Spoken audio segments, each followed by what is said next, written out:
Okay, initially the apparatus is grounded as the two leaves in the apparatus are close together, and in this process the wand is gaining electrons from the fur, and in attempt to the two leaves move farther apart, giving the apparatus a negative charge, and because the two leaves have a positive charge, they seem to repel.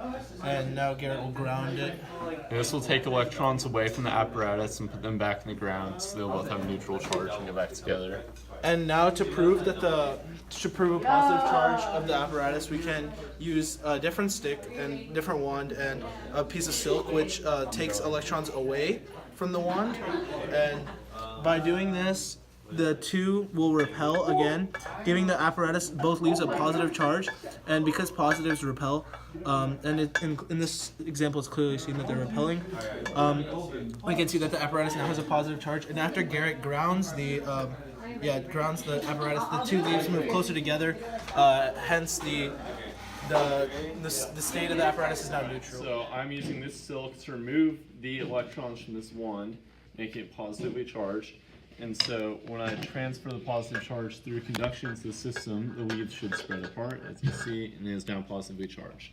And to again prove the positive charge of the apparatus, we can use this stick that is now negatively charged, as it is giving electrons from this piece of fur.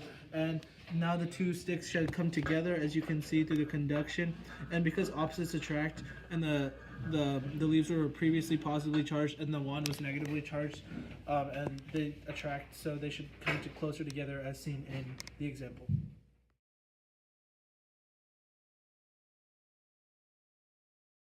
Alright, so currently the apparatus is grounded in that it's in a neutral state, and making the balloon into a negative charge by rubbing the fur against it. It gives the balloon more electrons, and here we are trying to exemplify the process. It's not touching. Oh my god. The induction between, and now the two are positively charged, and as we moved the balloon away, we can see that the two leaves are now spreading apart. And to prove that the leaves are positively charged, we can use a positively charged wand to show that if this goes near, the leaves should repel, and that is seen without contact. And also, if we use a negatively charged wand and put it near, they should draw closer together. You go stroke it like once or twice. Yeah, like that. Yeah, nice. Cool. And that's positively charged.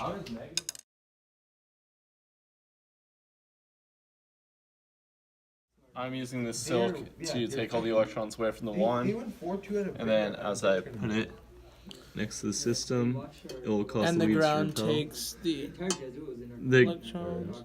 So ground will add electrons to the system, causing it to be negative.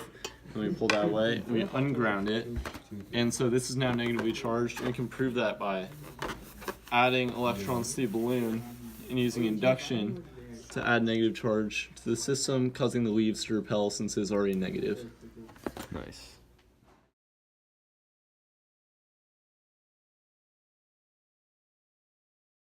Okay, so to measure the transfer of electrons, one of the previous situations was reconducted, and in this case it was the black wand being rubbed against the piece of fur. And to get an exact measurement, the iPad was used, and the data was recorded through one of the apps. And the exact charge of the black wand after being rubbed against the piece of fur came out to be negative 32.03 nanocoulombs, or 3.203 times 10 to the negative 8th coulombs. And this can be seen through the spike in the graph at time equals 3.1 seconds, as there's a sharp downward spike in the graph. And this value was later converted into the number of electrons that were transferred, and this could be done through a simple dimensional analysis in which negative 32.03 times 10 to the negative 9th coulombs were converted into electrons, and in one electron there's 1.6 times 10 to the negative 19th coulombs. And so in the end, the group deduced that 2.00 times 10 to the 11th electrons were transferred as a result of the black wand being rubbed against the fur.